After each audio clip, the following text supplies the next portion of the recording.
Hello everyone. I think it was important to do a review on this amazing contraption. I put some things into this cooler overnight and had the temperature set on high. It actually froze these bags. This somehow got frozen awkwardly. But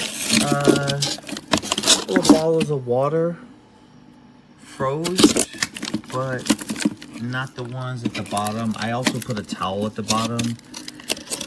But for the most part, on high overnight, almost every one of these bottles are frozen.